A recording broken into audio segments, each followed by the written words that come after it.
ndiye potawira patutandizo mumasauto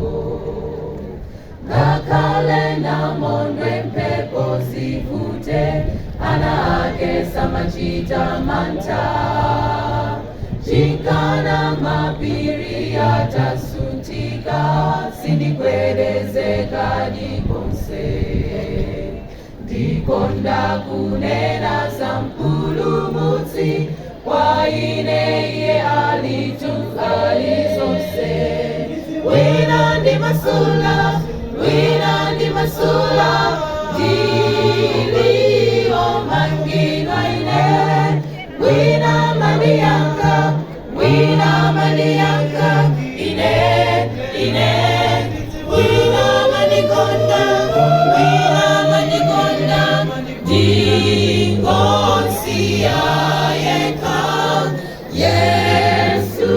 apa Kalvari kwa ine iye alizonse shikana vuto Yesu achitika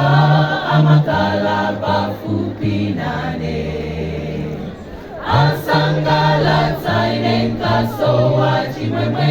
napukuta misonzi yonse achinjiriza ine mtunzi wa ifa mpaka ndikafike kwatuko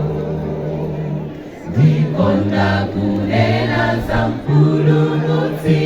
kwa ine iye alizonse wina ndi masula ndiliyo mangidwa ine wina mandiyanka ine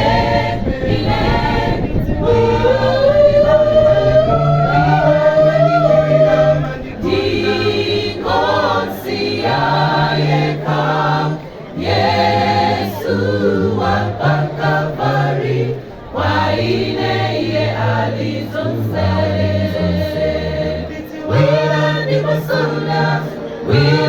masula ndiliyo mangidwa ine